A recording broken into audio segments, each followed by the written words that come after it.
Magandang hapon mga kaibigan at sa pagkakataong ito may tampok po akong video sa inyo na may kinalaman po sa pananampalatayang Katoliko sapagkat isa sa mga atake ng mga protestante sa atin ay wala daw purgatorio sa Biblia. Iyan ang ating sasagutin sa episode na ito. Dahil lagi na lang yung naririnig sa kanila, walang purgatorio, walang purgatorio. Wala ba talagang purgatorio? Iyan ang ating alamin sa episode na ito.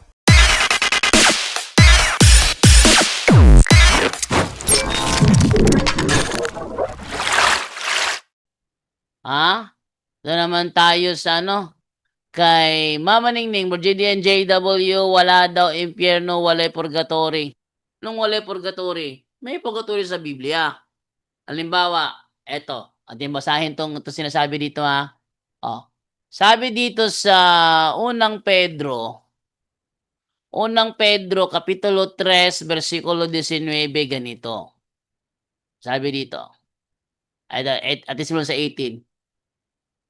Sapagkat si Kristo na walang kasalanan ay namatay ng minsan para sa inyo na mga makasalanan upang iharap kayo sa Diyos. Siya ay pinatay sa laman at muling binuhay sa Espiritu. Sa kalagayang ito. Anong kalagayan yan? Kalagayang Espiritu. Binuhay sa Espiritu. Sa kalagayang ito, nagpunta siya at nangaral sa mga espiritong nakabilanggo. Mga espiritu nakabilanggo. Sino yung mga espiritu niya? Sabi nila, yan yung mga espiritu ng mga tao na baon sa kasalanan. Hindi yan mga sinaunang espiritu. Ano hindi? Nakalagay 20, sila ang mga espiritong ayaw sumunod noong matyagang naghihintay ang Diyos ng panahon ni Noe. Etong mga espiritong ito, panahon pa pala ito ni Noe. Pero nakabilanggo. Langit ba yan? Hindi. Impyerno ba yan? Hindi rin. Bakit? Pinuntahan ni Kristo eh. Kung hindi langit yan, hindi rin impyerno, ang sabi ni El Soriano, bilangguan yan, huwag niyong dagdagan. Ang paglalagay ba ng pangalan ni isang uri ng pagdaragdag? Sagot, hindi. Dahil nang binigyan si Adan ng mga hayop at binigyan ni Adan ng pangalan ng mga hayop, wala namang naidagdag sa katawan. Yung leon, nang binigyan siya ng pangalan ni Adan na leon, hindi nadagdagan niya ng buhok.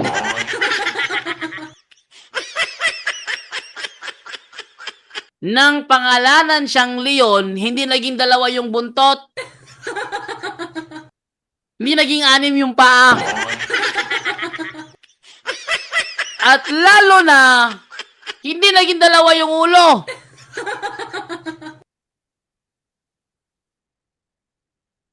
Binigyan siya ng pangalan. Pero, nananatili pa rin yung hayop na intact, walang nadagdag sa katawan. Sa madaling salita, ang pagbibigay ng pangalan sa bilangguang ito ay hindi pagdaragdag sa bilangguang ito. Bagkus binigyan lang ng pangalan para madaling maunawaan. Bakit? Napakaraming karsel sa buong mundo. Bukod tangi ang karsel na ito. Sapagkat ang mga nakakulong dito ay ang mga sinaunang espiritu na ayaw sumunod sa Panginoon, sa Diyos, habang ginagawa ni Noe yung daong.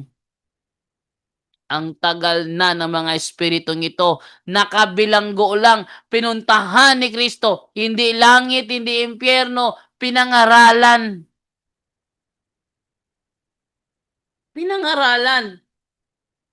Kaya ang mga Katoliko, binigyan niya ng pangalan, dahil sabi ni Kristo, Ano man ang ipahintulot ninyo sa lupa, ipahintulot ko sa langit. Kaya ng pangalanan ni Obispo Ignacio ng Antioquia, ang Iglesia ni Cristo na Iglesia Katolika, hindi pagdaragdag yun. Hindi pagtiwalag yun. Binigyan lang niya ng pangalan. The same dito, espiritong nakabilanggo. Paano mabibilanggo yung walang bilangguan?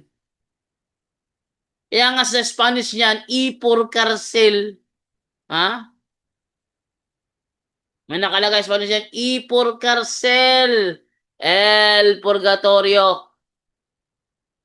E por cárcel. Kaya nga cárcel kasi bilangguan eh. Pag sinabing cárcel, bilangguan. Huwag mo sabihin may espiritu na kabilanggo, wala namang bilangguan eh. Kung gano'n ba't may cárcel? Ha?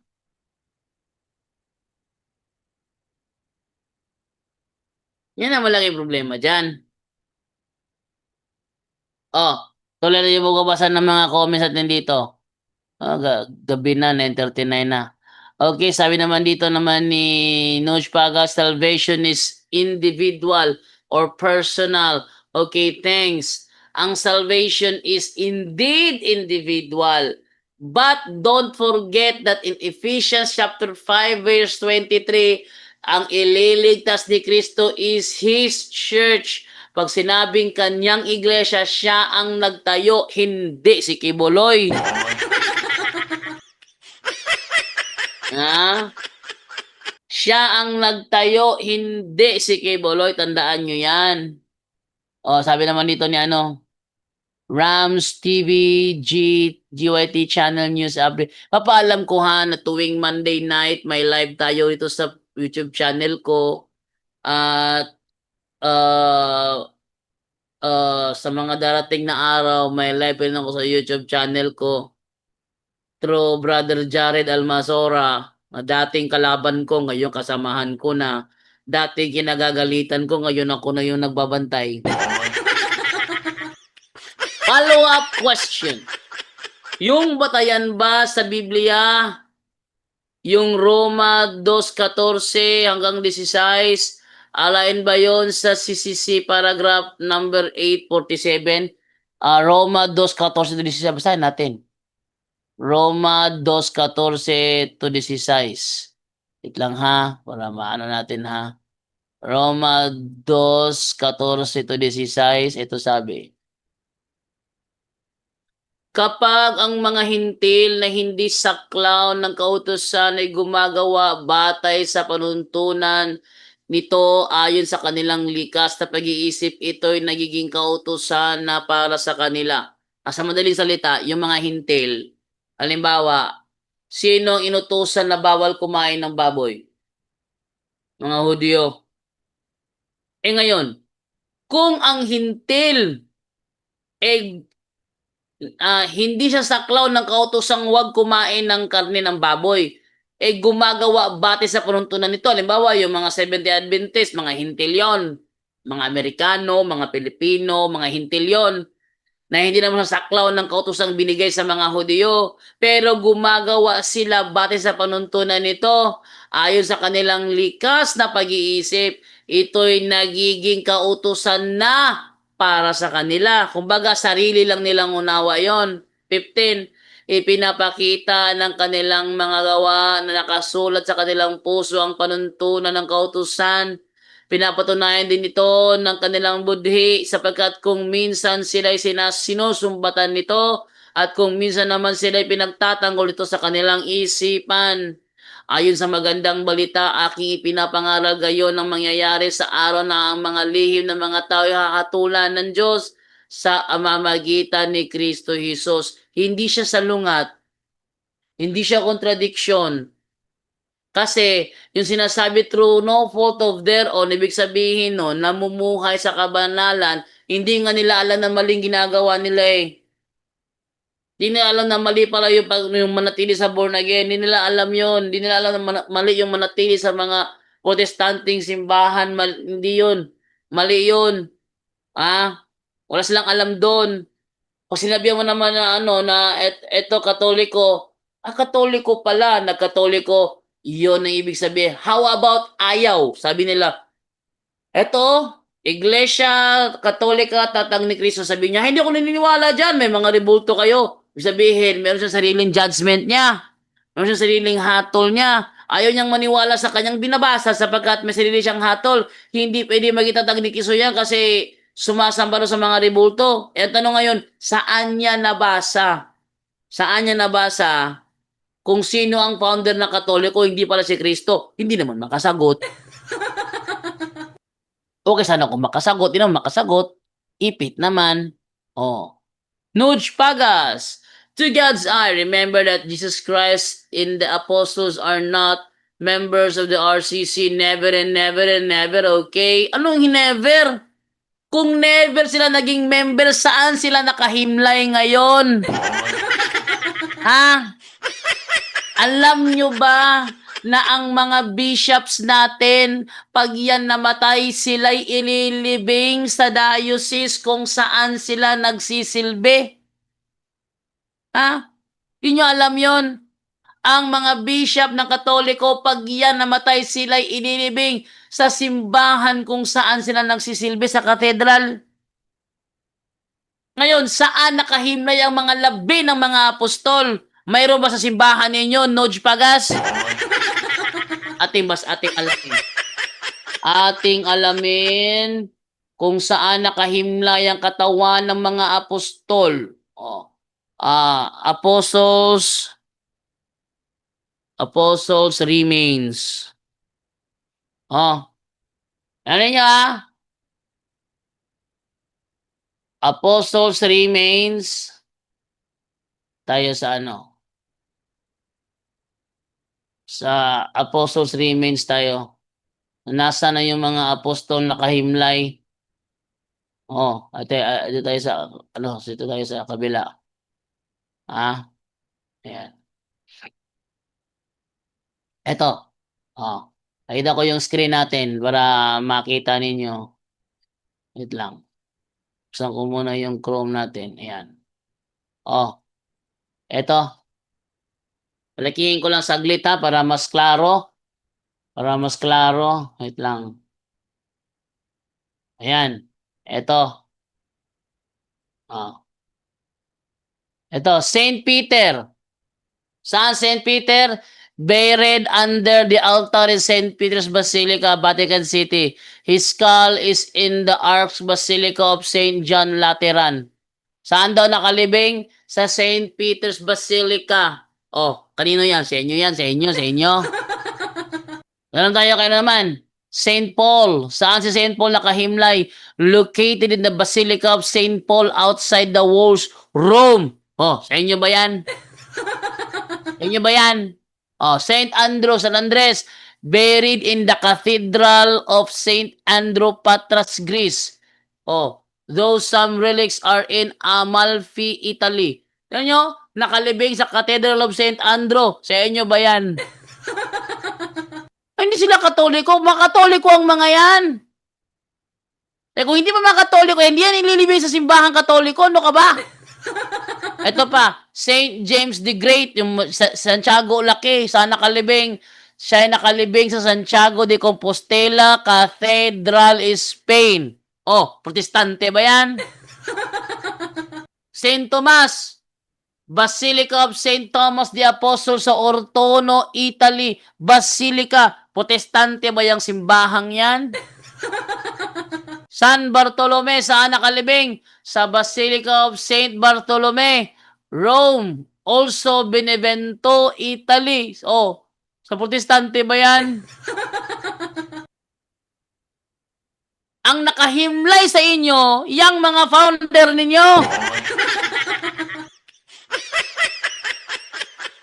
Pero walang himlay ng mga apostol nakalibing sa inyo.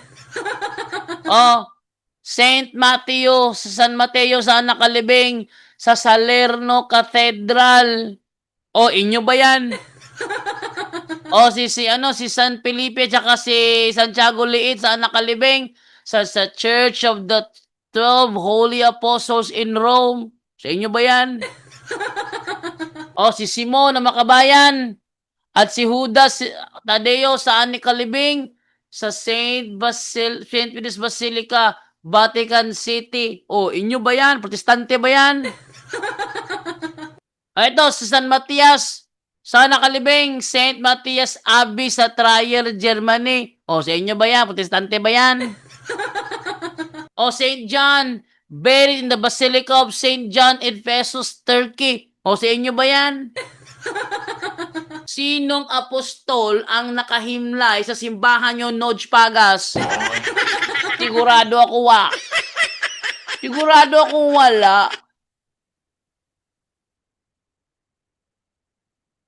Ba't sila ililibing? No, kakasulpot lang yung iglesia ninyo. Hindi pwede ilibing ang mga apostol sa mga protestante kasi matagal silang inilibing. Wala pa yan nagsulputan yung mga iglesia ninyo. Samantalang ang Katoliko, 1,992 years old na. Kaya kayo, hindi ba kayo umaabot ng 800 years old?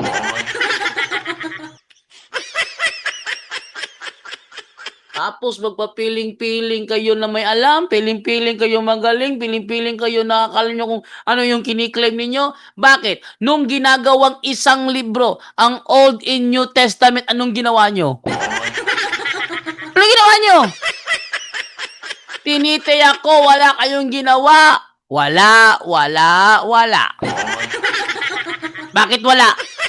Bakit wala? Dahil hindi pa kayo existed ng panahong yan. Straight to the point. Yung mga founder ninyo nandoon pa sa ng tatay nila.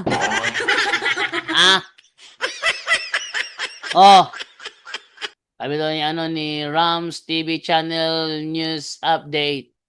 Sabi niya, Mateo 3:10, mga hindi namumunga ng mabuting bunga itatapon sa impyerno. Ayun, tama. Yung mga iglesyang yan, Noj Pagas, meron ba kayong mga santo? Ay, tiyak ko wala. Ako wala. To God's eye, if you claim so, please try to give me that verse that Jesus Christ and the apostles are the members of the RCC so that you claim to be true. Ay, nako! Hindi, paghanap ka ng ebidensya, hindi lang sa isang anggulo dapat tingnan. Para kang si Unmasking Lies. Pag sinabing ebidensya, kailangan physical evidence lang. Bakit? Physical evidence lang ba ang batayan? Ang daming ebidensya. Huwag mong sabihin sa akin na kapag wala sa verse, wala na. Paano ngayon yan? Wala rin sa verse kung saan nilibing ang mga apostol. Ibig sabihin ba, buhay pa sila hanggang ngayon? Utak naman. Parang awa mo na, Noj Pagas. Lagyan mo naman ng common sense. Lagyan mo naman ng common sense. Nagsasalita ka na yung isip mo nasa ang layo. Ay, nako, saan ba? Ang layo ng utak mo.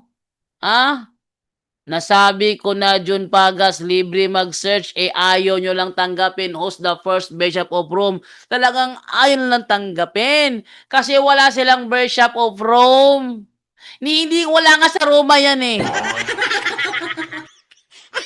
Tandaan niyo sa Biblia, Roma 1:7 hanggang 8. Basahin natin. Ano sabi dito, Roma 1:7 hanggang 8. Ang sabi dito. Sa inyong lahat na nasa Roma. Aba, meron na palang Christian sa Roma nung mga 1st century. Yan ba yung kay Noj Pagas na iglesia? Ay, tsak, hindi. Hindi. Bakit? Yung kinabibilangan ni Noj Pagas, only made in the Philippines.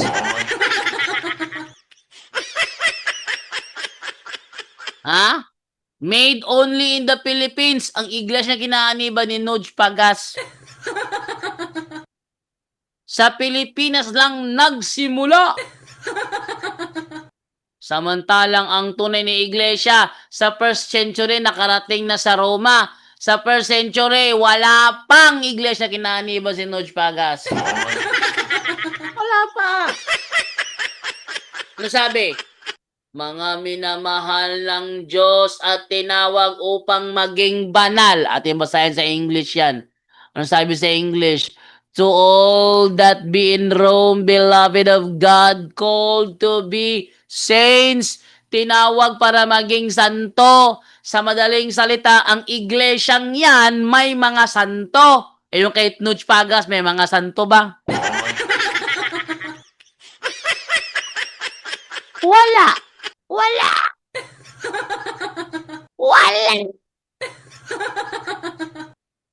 Pakawalan. Ah? Napakawala. Oh. Tuloy natin. Gusto mo mag-react ako, ha? O, sige, pareakin natin. O. Sabi naman dito niya naman.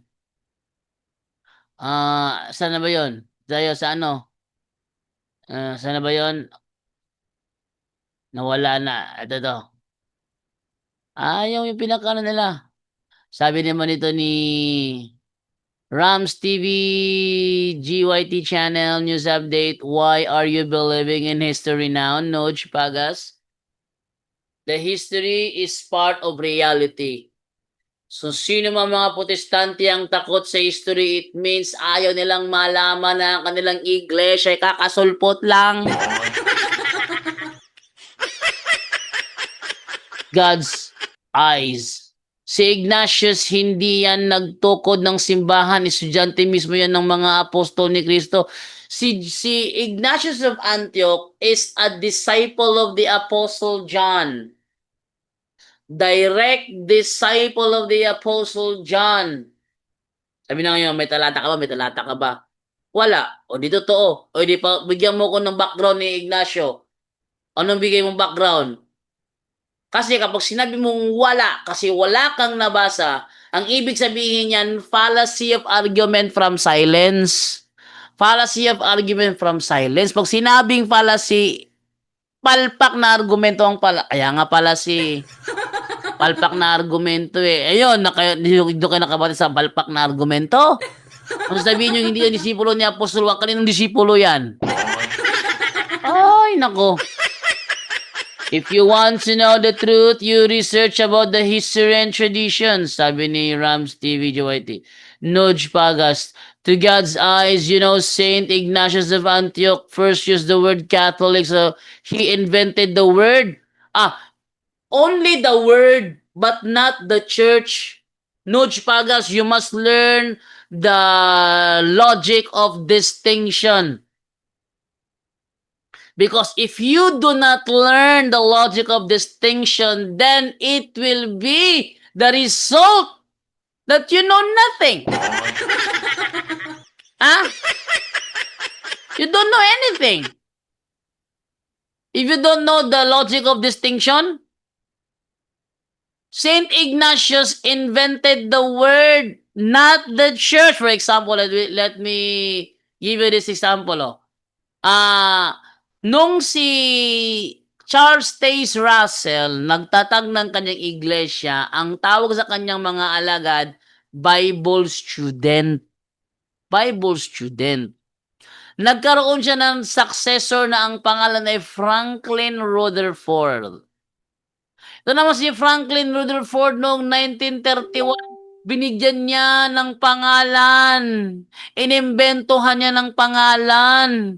Ang iglesia tinatag ni Charles Taze Russell. At ang binigay na pangalan ni Franklin Rutherford ay Jehovah's Witnesses. Now the question is, does it follow that Franklin Rutherford is the founder of the Jehovah's Witnesses for the reason that he is the one who gave them their name, who invented their name? Does it follow? Ang tawag dyan, non sequitur. Fallacy of non sequitur. Pag sinabi mong yes, because he is the one who invented the name Jehovah's Witnesses, then it also follows that he is the founder. Where's your document?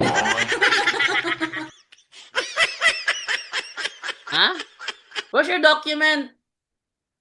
Kawawa naman tong mga ganitong uri ng tao. Oh, sabi ni D405, si Ignatius of Antioch isang maagang leader ng Kristiyano. Nabuhay siya bago pa mabuo ang sistemang Romano.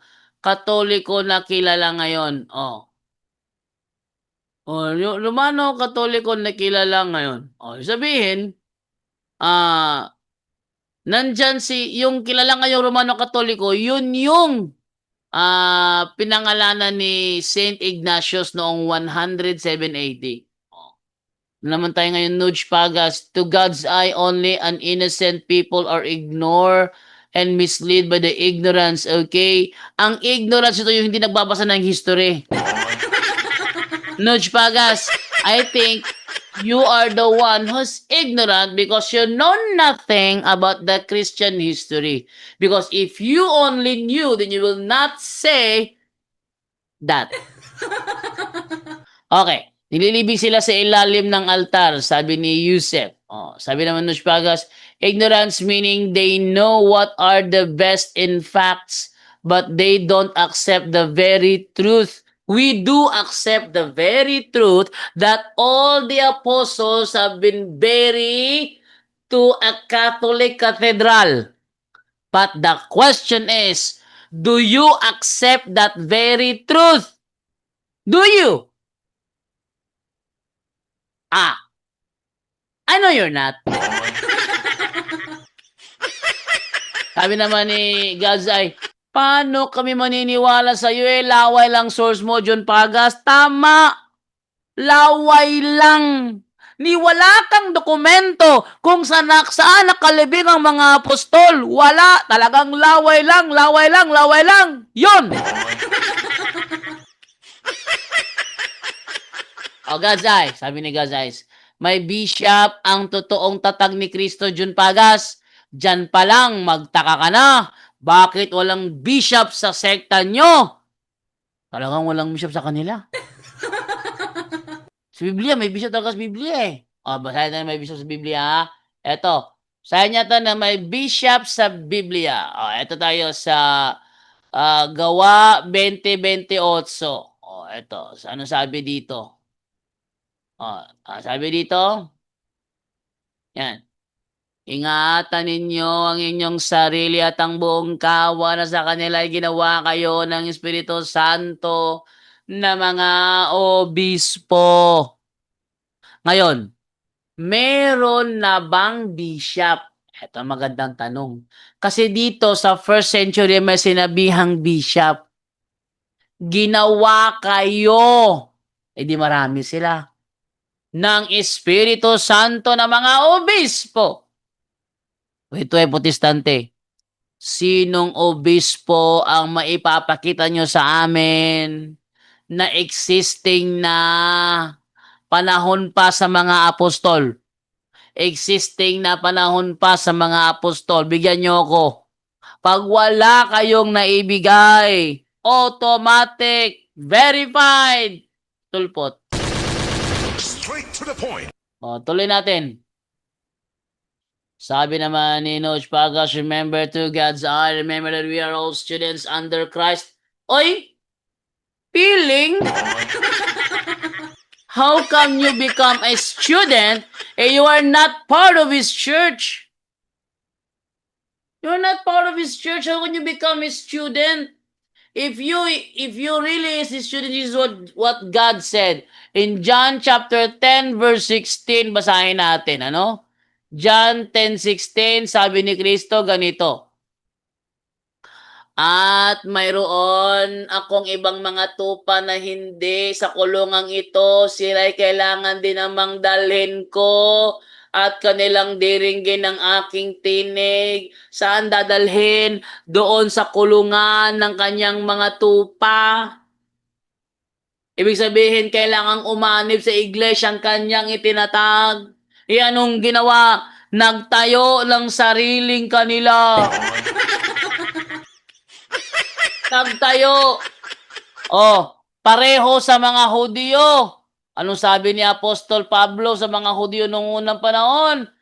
sapagkat sila'y pinatotohanan ko na may mga pagmamalasakit sa Diyos datapwat, hindi ayon sa pagkakilala, sapagkat sa hindi nila pagkaalam ng katwiran ng Diyos sa pagsusumakit na maitayo ang sariling kanila. Straight to the point. Sariling kanila ay hindi sila napasakop sa katwiran ng Diyos. Anong ginawa nitong mga protestanteng ito? Sa halip na umanib sa iglesia tinatag ni Kristo, nagtayo ng bago, ipanirehistro sa gobyerno. Tapos yung kanilang ipinarehistro, pinapalitan nila, ito ang tatag ng Panginoon. Ha? Ano? Tatag ng Panginoon yan? Ilang taon na yung simbahang yan, tatag pala ng Panginoon yan. Ay, huwag ko nang magtanong sa edad. Ba naman to? Ha? Kayo talaga, ha? Kayo talaga, ha? Oh. Sabi naman dito ni God's Eye, ang layo ng rebuttal mo, Jun Paga, san nga source mo na hindi Bishop si Peter? Jun Pagas, remember that the church organized by Jesus Christ after the death of the apostles, the church is gone. No way the church doesn't gone. Saan talata yan na walang iglesia? Sinabi nga ni Kristo tandaan ninyo, sa kasama ninyo akong lagi hanggang sa katapusan ng mundo. Kasama lagi, tapos nawala. Kasama nga lagi. Bobo ka ba? Bobo ka ba? Sinabi na nga ni Kristo tandaan ninyo, ako'y kasama ninyong lagi, kasama lagi. Sabihin nyo nawala.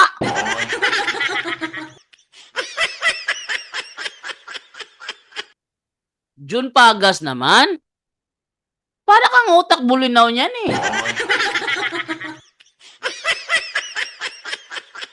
Ang utak bulinaw niyan.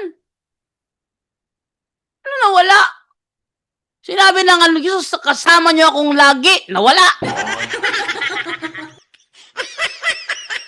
Remember that our religion is Christian, okay? But different in your religion?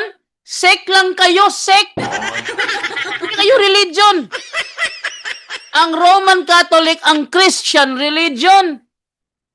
Pero, kayo, ang tawag sa inyo, Christian denomination. Mga sekta lang kayo. Christian denomination. Ang Roman Catholic lamang ang Christian religion. Tipagitan ng ebidensya na ang Roman Catholic lamang ang Christian religion. Ito Ito, tipagitan to. Ng isang ebidensya. Ito. Tapitan ito, isang ebidensya natin. Ayan nyo Ito tayo sa sa isang ebidensya rito para makita ninyo na ang Roman Catholic lang ang religion. Ito Dictionary. Dictionary tayo. Ang sabi rito. Yan, ating buksan. Ito tayo sa Christian religion. Ito. Merriam-Webster's Elementary Dictionary, copyright 1994, page 79. A member of a Christian church, tracing its history back to the apostles. Ano daw? A member of the Christian church. Ano ngayon yan? Yan by religion. Basahin naman natin sa Philippine history by Gregorio Zaide. Ano sabi naman dito? Philippine history tayo by Gregorio Zaide. Sabi niya, eto. Yan. Christianity, Spain's greatest legacy. The greatest legacy of Spain to the Filipino people is Christianity. Specifically, the Roman Catholic religion. The Roman Catholic religion. Strangely, this religion was Asian in origin, being founded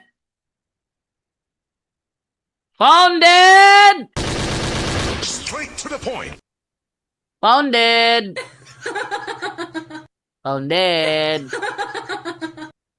being founded by Jesus Christ in Palestine.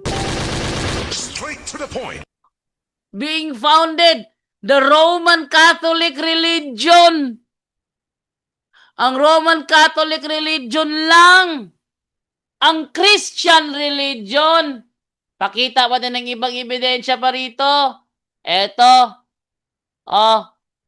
Puro daldal ka, wala ka namang dokumento. O kasi kung may dokumento ka, wala ka namang dokumento. Eto, isa pang ebidensya. Ayan. Ano to? Roman Catholic Church, 1st century. Rome, Italy. The Roman Catholic Church is the original. Straight to the point. Ha? Ano? Ano yun? Ano nga, bili ka sa baga para dili kay bugat. Ang bili ka sa baga. The Roman Catholic Church is the original. Close. Is the original and still the largest Christian church. Tandaan mo, hindi Katoliko yung referensyang yan. Kumuha niyan, Indiano. Ha? Indiano ang author niyan. Ang author ng encyclopedia yan, Indiano. Hindi yan magmamayari ng simbahang Katoliko. Kita ninyo? Kita nyo? Di ba nakita? Ha? Bulag ka.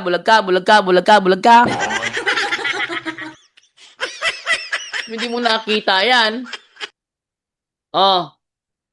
Sabi naman ni D405, ang Antioch ay hindi Romano Katoliko. Ang Antioch ay isang sinaunang lungsod, hindi isang relihiyon. Doon lamang unang tinawag na Kristiyano ang mga alagad ni Jesus Christ. Bro, wala naman kaming sinabi na ang Antioch ay relihiyon. Ang ginagawa mo, ano yan ang tawag dyan, ang tawag dyan is, teka, lipat muna ako ng scene kasi wala na si rito, lipat ako ng scene. Ayan. Ang ginagawa mo ngayon, ang tawag dyan is Stroman fallacy. Wala naman akong sinabi na ang Antioch ay relihiyon. Na ako sinabi ng Antioch ay relihiyon. Ang Antioch ay isang lugar ng mga hintil kung saan doon naging first bishop si Apostle Peter din. Before siya naging Bishop of Rome, naging first Bishop of Antioch naman si Apostle Peter doon. Pagkatapos, yung sumunod sa kanya, yon ang nagbigay ng pangalang Kristiyano. Di nyo kilala yon. Yung sumunod naman doon, si Bishop Ignatius na. Siya ang nagbigay ng pangalang Iglesia Katolika. Tapos yung katolikong pangalan na yun ang ginamit ng iglesia hanggang 1869. Nang nakapasok ang Kristyanismo sa Pilipinas noong 1521, gamit-gamit pa niya ang pangalang Iglesia Katolika. Ang Iglesia Katolikang pangalan na inimbento ni Bishop Ignacio sa Iglesia ni Cristo, dala-dala pa niya. At noong 1870 sa First Vatican Council, yung pangalang Iglesia Katolika na ginawa ni Bishop Ignatius, pinalitan ng bagong official name. The bishops assembled unanimously decided upon this official name, the One Holy Catholic Apostolic Roman Church, as descriptive of Christ Church, bilang palatandaan ng Iglesia ni Kristo. Hindi yun kayo. Pasensya ka na. Hindi yun kayo. Ha? Do you reconcile the balance in believe it okay? Ano reconcile the balance? Walang balance kung mga ano kayo, kung kompetensyahan ninyo. Sa halip na umanib kayo sa tatag ni Kristo, ang ginagawa ninyo, doon kayo sa ano, doon kayo sa tatag ng mga founders ninyo. Sabi ni D45, walang direktang patunay na nagtalaga si Pedro bilang obispo sa Antioch. Anong walang ba patunay? Basahin natin ha. Wala raw eh. Basahin natin. Wala raw. Oh, ito. Basahin natin ha. Oh, gusto nyo? Ebidensya? Di, babasan natin ng ebidensya dito. La la la la la la la la la. La la la la la la la. Ano? Who is the first bishop in Antioch? Tira nyo? Tinype ko? Who is the first bishop in Antioch? Anong lalabas na pangalan? Saint Peter the Apostle! Straight to the point. Kita nyo? Saint Peter the Apostle. Tapos sumunod, following Saint Peter is Saint Evodius. Tingnan natin. List of bishops of Antioch. Heto. Sino nangunguna? Sino yan? Ha? Sino yan? The first bishop of Antioch. Sino yan? Saint Peter, also known as Peter the Apostle. Straight to the point. Simon Peter, Simon or Cephas was one of the 12 apostles of Jesus. Straight to the point. Siyang first bishop of Antioch. Tapos sumunod, sino? Saint Evodius. Si Saint Evodius, one of the 72 disciples of Jesus. Walang alam ang mga protestante rito. Kapag wala na sa Bible, wala na silang alam. Sa madaling salita, hindi talaga kaanib ng tunay na iglesia. Ito, sample lang ko kayo, May isang kriminal na huli. Tapos may testigong lumitaw. Yung testigo ang nagsabi, Your Honor, bago niya pinatay ang biktima, meron pa siyang ginahasa na batang babae sa kapitbahay.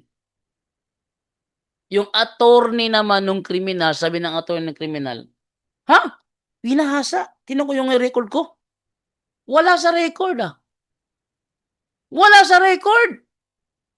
Hindi dapat paniwalaan kasi wala sa record. Sabi naman nung testigo, kung hindi niya nilagay sa record, hindi ko yung kasalanan. But it doesn't follow na hindi niya ginahasa yung kapitbahay bago niya patayin ang biktima. Bakit? Kasi nandoon ako, kasama ko yan. Nandoon ako nung gahasain niya kapitbahay bago niya pinatay yung biktima. Sino po niniwalaan ng korte? Ah, yung attorney? O yung testigo na kasama ng biktima? Ng suspect? Ganyan yan. Ang mga protestante para lang yung attorney nung kriminal. Pag wala doon sa sinulat nilang record, sabihin nila, wala naman dito, kung huwag kayo maniwala dyan. Pero ang Katoliko, eto, alam ang mga pangyayari na hindi nakasulat doon.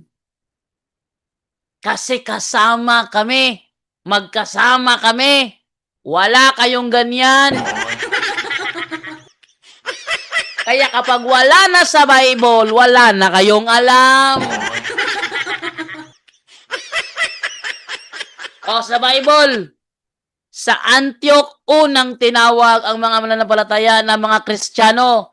Kilala nyo ba sinong nagbigay ng pangalang Kristiyano? Wala kayong alam. Wala. Wala. Hindi nyo alam sino nagbigay ng pangalang Kristiyano kasi nagbabasa lang kayo.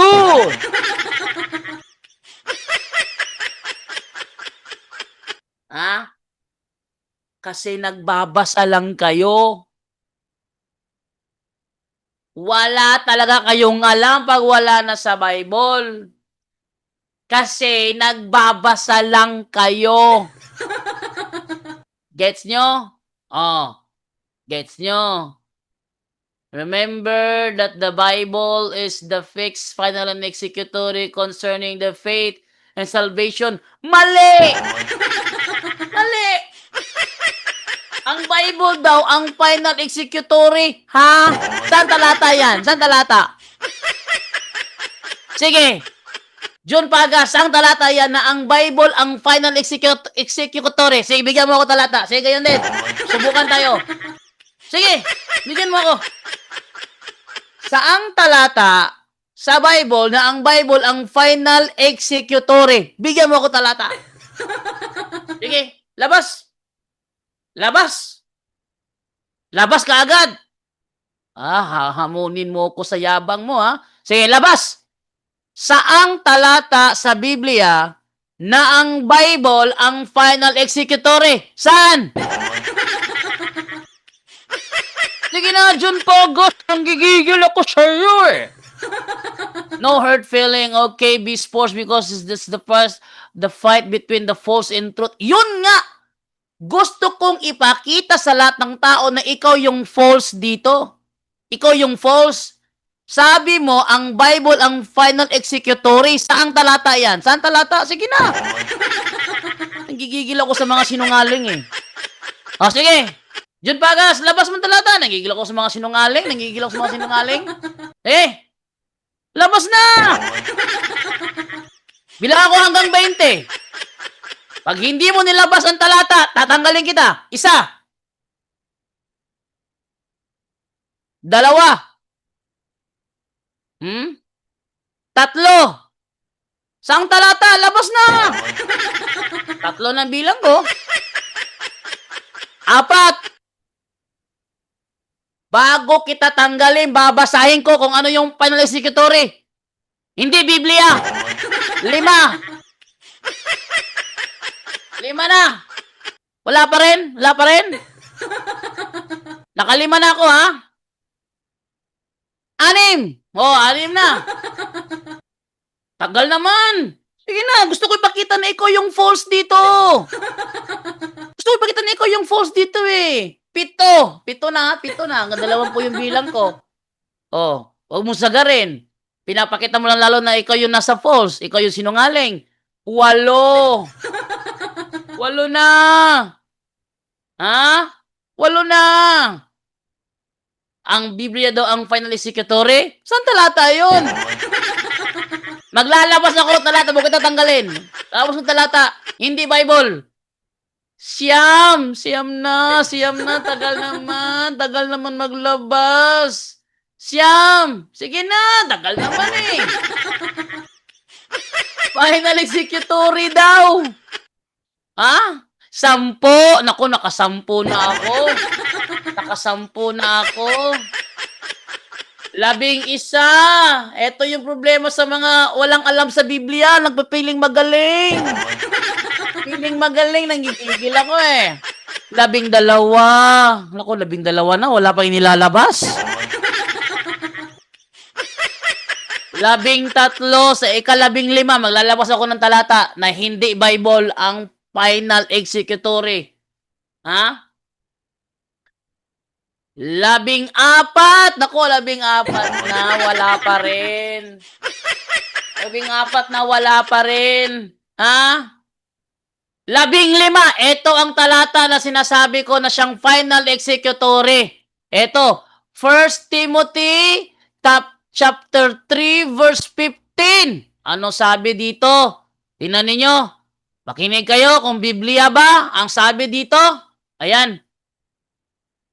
Upang kung hindi man ako makarating agad, ay malaman mo kung ano ang dapat na maging ugali ng mga tao sa sambahayan ng Diyos na buhay, sa iglesia na siyang haligi at sa liga ng katotohanan. Ano daw ang final executory? Iglesia. Biblia bang iglesia? 16. 16. Sige na, labas na. Sinungaling ka eh. The church, not the Bible. 17. Ano? Labas. Ha? 17. Wala ka pang talata na ang Bible lang final executory? Nasa screen mismo. It's the church. Ang iglesia. Ang siyang final executory.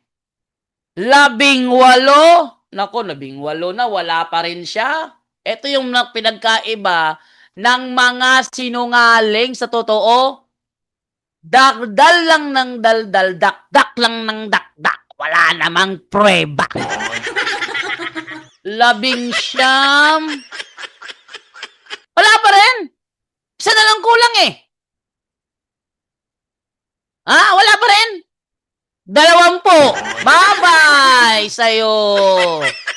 Bye-bye sa'yo. Nako. Tanggal rin siya, finally.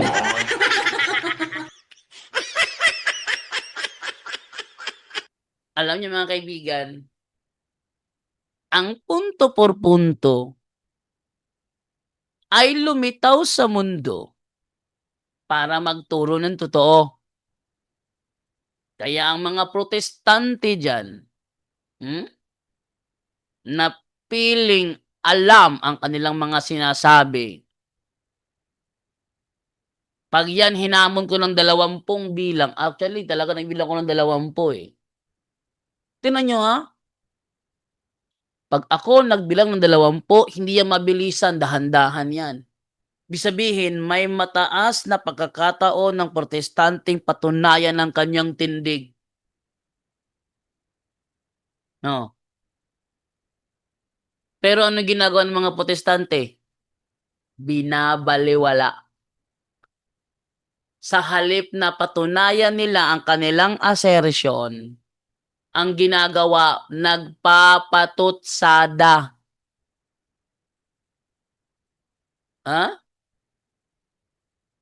Nagpapatutsada. Sa halip ilabas ang totoo, nagpapatutsada. Nagtatrash talking. Hindi ang Bible ang final executory, but the church. Kaya nga ang sabi ni Kristo, anuman ang ipahintulot nyo sa lupa, ipapahintulot ko sa langit.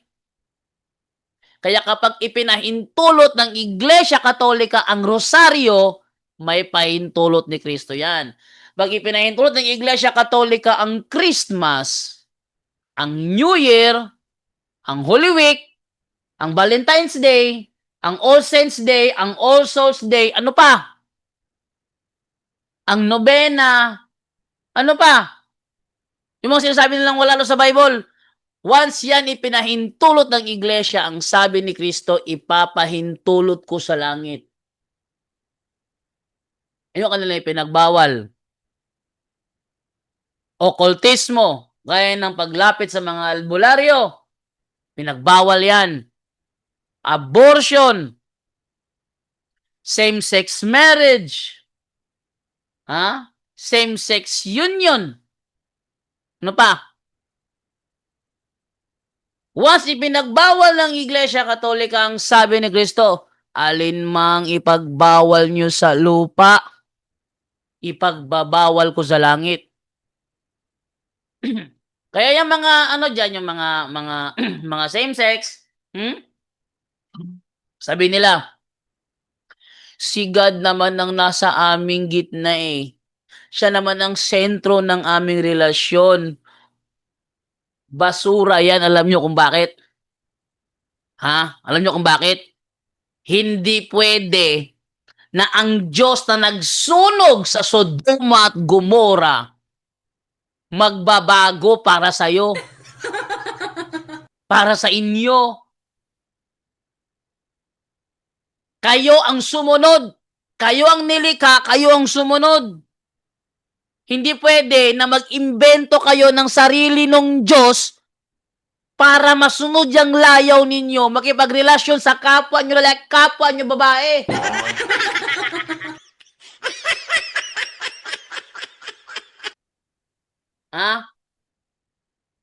Huwag kayong mag-imbento ng ibang Diyos sa isip nyo. Nagmamahalan naman kami. Hindi ba God is love? Nagmamahalan naman kami. Bakit? Kung tama yung ginagawa nyo, hindi sana sinunod yung Sodoma at Gomora.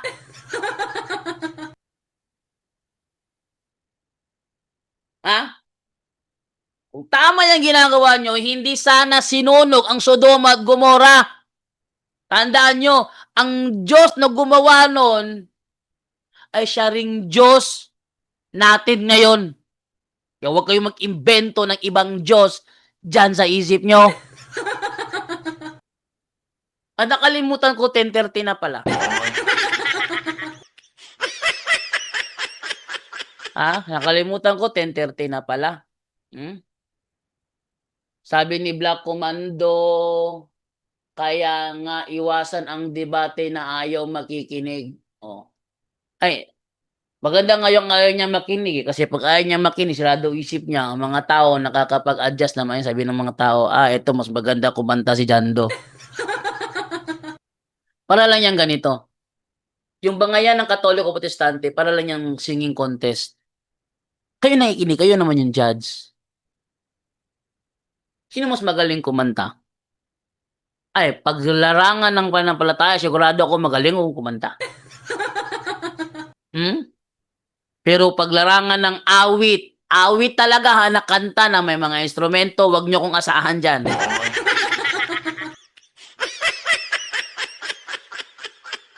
Dahil tinitiyak ko sa inyo, kahit gaano pa kayo magaling, tumugtog ng gitara, pag ako na yung kumanta, sigurado, wala sa tono yan. Okay? Sabi ni God's Eye, di nila alam ang demonyo ay non-binary or genderless entity that can possess a human body. Ayan, so, alas 10:31 na pala. So, napasarap yata yung daldal ko rito, Okay, maraming salamat po sa inyong lahat at sa lahat ng mga nanonood. Yung kapatid ko, nanonood yung kapatid ko dyan, Joe Gray. Shout out, wash out. May pa-English pa. Trying hard na matuto sa English. Baka sakali yung ating programa ay umabot ng international one day soon. At least meron tayong natutunan na kahit konting English. Kaya nga si Michael kinakausap ko sa wikang English eh. Ang nauna niyan si Michael. Bumili ako ng TV, binilhan ko ng signal, pagtapos ng 3 buwan, pagbalik ko sa Bohol, yung anak ko, Inglesero na. Tama ang pagkakabigkas, tamang intonation. Kaya ako naman na gustong matuto, kinakausap ko siya in English, baka sakali na matuto ako.